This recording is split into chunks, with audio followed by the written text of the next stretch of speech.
Bonsoir à tous, numéro spécial du 7-8 Éco consacré à la relance de l'économie dans les Yvelines. Après 8 semaines de confinement, de nombreuses entreprises ont repris leur activité. Des secteurs comme le commerce ou le service à la personne. De nombreux secteurs ont connu aussi une chute de leur chiffre d'affaires durant cette période. Nous ferons le bilan dans le département. Nous parlerons aussi des aides accordées pendant la crise et de l'accompagnement pour relancer l'économie avant de revenir sur des initiatives lancées par des entreprises pour lutter contre le Covid-19.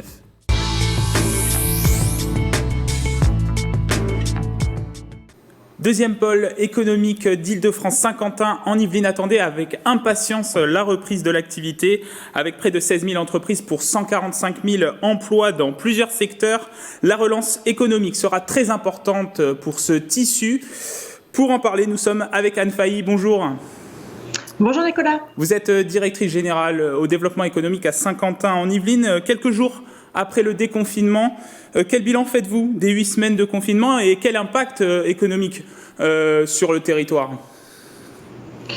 Alors nous avons lancé une série d'échanges évidemment avec les TPE, les PME de nos territoires, nos grands comptes également. Vous savez que Saint-Quentin-en-Yvelines a un tissu économique dense, riche dans différents secteurs d'activité. Il faut pouvoir analyser la situation secteur d'activité par secteur d'activité. Globalement, et c'est le cas plus généralement dans les Yvelines, on a évidemment une économie résidentielle, je pense à nos commerces, à nos restaurants, qui sont une économie qui est fortement impactée par la crise et que nous avons accompagné tout au long de cette période et que nous continuons à accompagner dans la reprise. Donc nos efforts sont particulièrement centrés sur cette filière commerce, mais aussi hôtellerie, tourisme, loisirs. De façon plus globale, l'économie de Saint-Quentin-en-Yvelines est singulièrement impactée par cette crise parce que nous avons 3 secteurs qui sont au cœur de l'économie de notre territoire. Je pense évidemment à l'automobile, je pense à la filière aéronautique, je pense aussi à la filière BTP. Et donc nous sommes en lien avec l'ensemble de nos grands comptes, mais aussi toute la filière ingénierie, les bureaux d'études, les PME qui travaillent avec ces secteurs pour travailler ensemble sur des solutions qui nous permettront de rester très en pointe sur ces différents segments. Mais clairement, le tissu économique est particulièrement impacté sur ces 3 secteurs. Vous avez parlé des commerçants, vous avez mis en place plusieurs dispositifs pour accompagner notamment les commerçants, mais aussi les autres entreprises de certaines filières dont vous avez mentionné. Oui, dès la première semaine, nous avons souhaité être autour de nos différents chefs d'entreprise. Je pense évidemment aux commerçants, aux artisans, mais aussi aux PME, PMI, de façon à les guider, à les orienter dans les différents dispositifs et mesures d'appui qui étaient mis en place au plan national ou au plan régional. Nous étions évidemment en lien avec les cellules d'écoute et d'orientation de la région et de la chambre de commerce. Et notre objectif, dans un contexte où ces mesures ont parfois beaucoup évolué, je pense au fonds de solidarité, les critères ont beaucoup changé dans les premières semaines, c'était d'avoir l'information la plus précise et la plus pertinente pour nos entreprises. Donc un premier élément qui était essentiellement d'être une cellule d'information, d'orientation. Le deuxième point, pour nous, ça a été de rendre visibles nos commerçants et de leur permettre de faire face à cette crise majeure qu'ils traversaient. Nous avons travaillé essentiellement sur la visibilité de leurs actions. Donc on a mis en place 3 outils, une carte interactive qui est toujours évidemment en ligne et qui permet aux commerçants de se référencer, d'indiquer les services qui peuvent être déployés à destination de leur clientèle, un groupe Facebook où on a presque maintenant 4000 abonnés pour communiquer, pour continuer à travailler le lien avec les clients, et puis un guide de façon aussi à leur apporter des solutions à la fois dans les mesures, comme je le disais tout à l'heure, mais aussi dans l'adaptation de leurs services face à la reprise et à la nécessité de suivre un certain nombre de recommandations et de protocoles pour permettre d'accueillir au mieux leur clientèle. Le déconfinement progressif a commencé le 11 mai. L'heure maintenant est à la relance, à la reprise de l'activité. Comment Saint-Quentin en Yvelines accompagne ce mouvement ? On peut penser notamment à travers les transports, les compétences dont vous avez la charge, les transports, le développement économique. Comment vous accompagnez ce mouvement dans les entreprises saint-quentinoises ? Alors, notre sujet, c'est d'accompagner les entreprises dans ce challenge, parce qu'il s'agit pour elles à la fois d'adapter leurs locaux, de mettre en place l'ensemble des mesures de protection individuelle des salariés, mais aussi de répondre à leurs craintes et de susciter l'envie. Il y a des enjeux de management extrêmement importants, évidemment, dans cette période. Notre sujet au sein de Saint-Quentin en Yvelines, c'est à la fois de faire passer des messages clés auprès des entreprises. Vous savez que toutes les autorités appellent en particulier nos grands comptes à suivre de façon majoritaire, à continuer le télétravail, qui est d'ailleurs très très largement répandu sur notre tissu économique, et puis d'accompagner évidemment les questions de transport en définissant des plages horaires qui soient le plus large possible. Pour l'instant, les premiers éléments sont évidemment que le retour sur Saint-Quentin-en-Yvelines est un retour très progressif, large recours encore au télétravail. Donc les éléments sont plutôt positifs sur ces premiers jours. Et puis nous allons évidemment mettre aussi en parallèle en place toutes les mesures de mobilité douce. Par rapport à la relance économique, il va y avoir une nécessité pour les entreprises d'avoir aussi des fonds, des aides de l'État, de la région. Saint-Quentin-en-Yvelines, l'agglomération pourrait-elle participer aux aides directes pour les entreprises ? Le premier point d'un plan de relance, c'est d'accompagner dès cette semaine nos entreprises. Sur la partie du plan de relance, on a lancé 3 initiatives. La première, c'est de les accompagner avec un guide très pratico-pratique, comme on l'avait fait pour les commerçants, comme on l'avait fait sur les mesures d'aide. Un guide très pratico-pratique qui a pour objectif d'aider les PME, PMI à mettre en place l'ensemble des mesures qui sont liées à cette reprise. C'est à la fois un point sur leurs obligations légales, ce sont aussi des solutions pour trouver ces fameux équipements de protection individuelle, en particulier dans le tissu économique, puisque nous avons des entreprises qui ont su s'adapter et proposer des offres de services ou des produits qui permettent aux entreprises de préparer au mieux ce retour des salariés dans leur lieu de travail. Et puis le troisième point, c'est aussi d'organiser, alors on le fait maintenant complètement au travers de webinars, où nous accompagnons des entreprises en les mettant en relation avec d'autres PME, grands groupes du territoire qui viennent témoigner de leur expérience dans cet exercice de reprise de travail. Et on a un engouement assez important. Ce matin encore, on parlait de la question du recrutement dans cette période particulière et plus de 70 personnes étaient inscrites à ce webinaire. Donc un vrai sujet, et qu'on a vu tout au long de cette période de confinement aussi, un vrai sujet de solidarité et de volonté d'échange entre les entreprises du territoire. Et maintenant, il nous faut préparer la prochaine phase, qui est le plan de reprise, avec des mesures d'aide qui vont venir compléter les aides nationales et régionales. Merci Anne Fahy. Merci à vous, bonne journée. Directrice générale au développement économique à Saint-Quentin en Yvelines. Et illustration de cette reprise de l'activité économique, la réouverture du centre commercial Espace Saint-Quentin et SkyWest. 70% des commerces ont rouvert le mercredi 13 mai. Port du masque obligatoire, distributeur de gel hydroalcoolique et signalétique pour garantir les gestes barrières. Des mesures strictes ont été prises par la direction et les commerçants dans les magasins. On écoute Mohamed Madounari, directeur de l'Espace Saint-Quentin et SkyWest, interrogé par Marilène Yapichino. Très régulièrement, ils avaient les informations de manière à pouvoir déjà se projeter, savoir un petit peu ce qui se passait et puis se positionner dans tout ce processus global. Donc, c'est des réflexions assez intéressantes parce qu'il va falloir, je pense, y réfléchir sur le long terme, comment arriver à adapter finalement le shopping et le commerce à ces nouveaux modes de vie qui peut-être sont amenés à rester plus longtemps que ce qu'on ne pense. C'est l'une des reprises d'activité attendues par les Français. Les coiffeurs, après 2 mois de confinement, longueur de cheveux et épis, crispent certains d'entre nous. Un protocole a été mis en place pour les nouvelles consignes de sécurité. Exemple dans ce salon de coiffure à Maurepas. Je te laisse me bouger. Tiens, si tu peux te mettre sur le fauteuil, s'il te plaît. Ouais. De nouveaux gestes sanitaires à adopter et shampoing obligatoire pour les clients, de nouveaux équipements à porter pour les professionnels.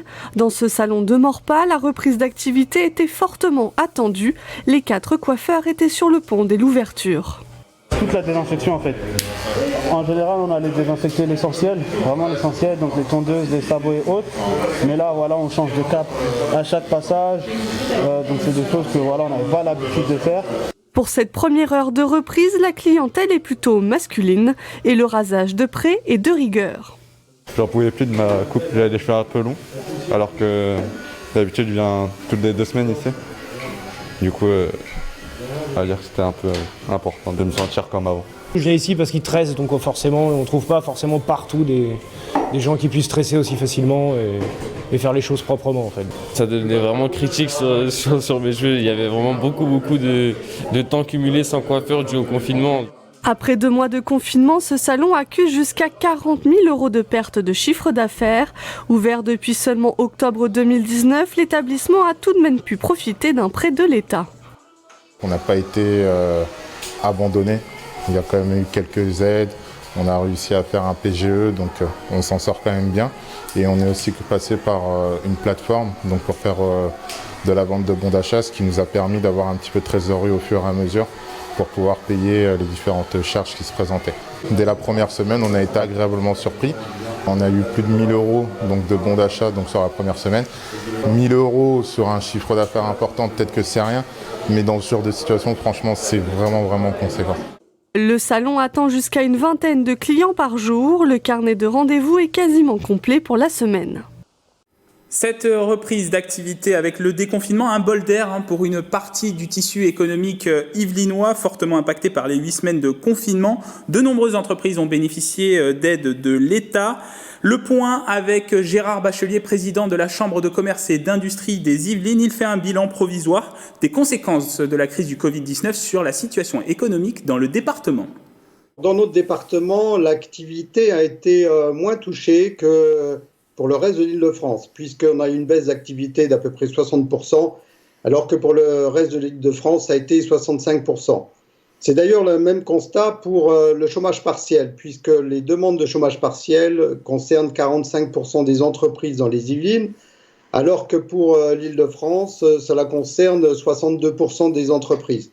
De plus, au niveau du fonds de solidarité, il y a eu à peu près 36 millions d'euros donc, qui ont été demandés pour le fonds de solidarité. Ça représente à peu près 1 352 euros par entreprise. Le dernier point, c'est par rapport au tribunal de commerce. Bizarrement, il y a très peu de liquidations au tribunal de commerce, la moitié des liquidations habituelles. Et puis, il y a bien sûr aussi très peu d'immatriculation. Je pense que le tribunal de commerce s'attend à un flux d'arrivée justement de dossiers à partir de septembre-octobre. Et je crois qu'il a raison, je crois qu'il y aura beaucoup de dossiers qui vont arriver à partir de cette date malheureusement. Chômage partiel, report des cotisations sociales et fiscales ou encore prêts garantis par l'État. Le gouvernement a pris dès le début de la crise des mesures pour soutenir les entreprises. Le fonds de solidarité destiné aux petites entreprises a aussi été abondé par la région Île-de-France. Et pour la reprise, le Conseil régional a décidé de lancer plusieurs dispositifs pour aider à la relance de l'économie francilienne. Les détails avec Alexandra Dublanche, elle est vice-présidente en charge du développement économique pour la région Île-de-France.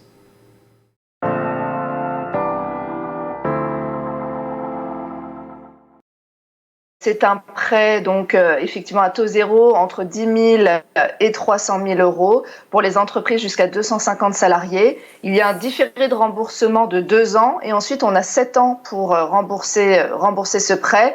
Avec BPI, on va mettre environ 150 millions d'euros sur ce dispositif.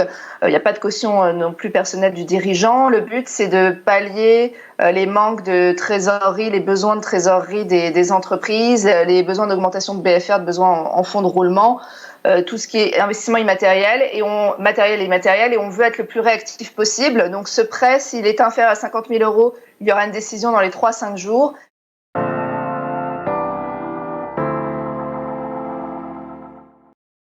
Ce fonds résilience, c'est pour aider les plus petits, effectivement, entre 0 et 20 salariés. On le fait avec tous les territoires d'Île-de-France, c'est-à-dire que chaque territoire, par exemple dans les Yvelines, pourra bonifier ce fonds, mettre un bonus pour pouvoir aider les entreprises du territoire. Donc voilà, et donc c'est vrai, on est en train de monter ce fonds de 100 millions d'euros avec tous les territoires d'Île-de-France, les départements, on l'espère, la métropole du Grand Paris, pour arriver à un fonds pour aider les plus petits, les commerçants, nos artisans, nos TPE, pour les aider à rebondir.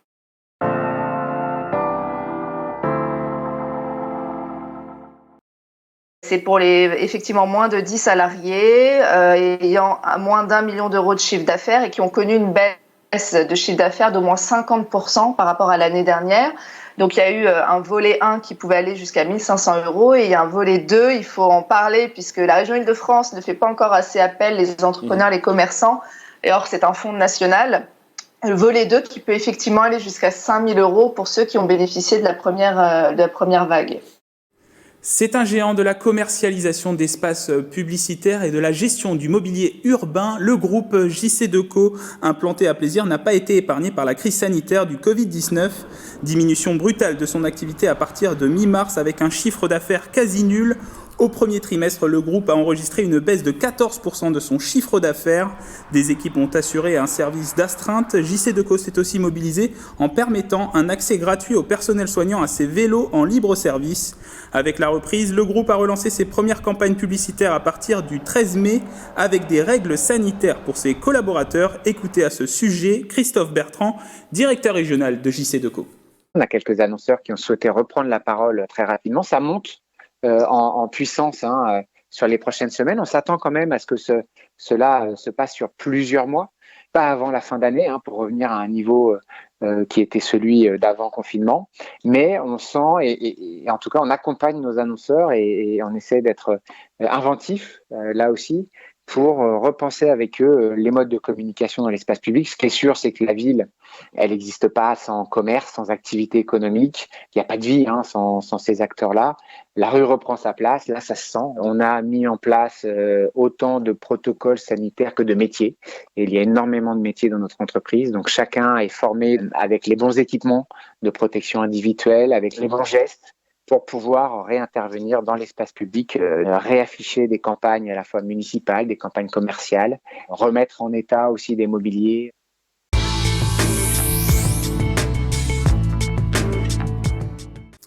Utilisés dans la recherche scientifique, les supercalculateurs d'Atos ont été en première ligne pour lutter contre le Covid-19, des outils technologiques qui permettent d'accélérer les calculs informatiques des laboratoires ou des centres de recherche. Ces supercalculateurs sont développés par des équipes du site d'Atos des Clés-sous-Bois à Saint-Quentin en Yvelines. On écoute Agnès Boudot, senior vice-présidente responsable des activités High Performance Computing and Quantum. Les grands centres de recherche nationaux vont mener des études autour de la simulation numérique qui a à voir avec différents sujets, typiquement des recherches épidémiologiques pour le virus, des recherches de nouvelles molécules pour pouvoir ensuite apporter des vaccins sur le marché et ce genre de calculs fondamentaux qui permettent en analyse chimique et biologique d'apporter des solutions. On fabrique un supercalculateur avec un réseau d'interconnexion rapide et au lieu de faire un traitement sur une machine et un PC, et comme chez vous, vous faites un traitement numérique en parallèle sur des milliers de PC. C'est ce qui vous permet d'accélérer et de faire du parallèle computing. Le groupe Expleo, implanté à Montigny-le-Bretonneux, s'est engagé pleinement dans la crise sanitaire. Acteur de l'innovation spécialisé dans les services d'ingénierie et de transformation digitale, l'entreprise a lancé plusieurs projets. Participation à une communauté de makers pour la production en impression 3D, utilisation de l'intelligence artificielle, regardez. Visière, tire-porte ou support pour des écrans de protection en plexiglas, les différentes productions de l'Innovlab d'Expleo depuis le début du confinement. Grâce à son imprimante 3D, le site de Montigny-le-Bretonneux a participé à un réseau d'ateliers de fabrication. Objectif, répondre aux besoins des personnes en première ligne dans la région. C'est parti d'un mouvement très large en France.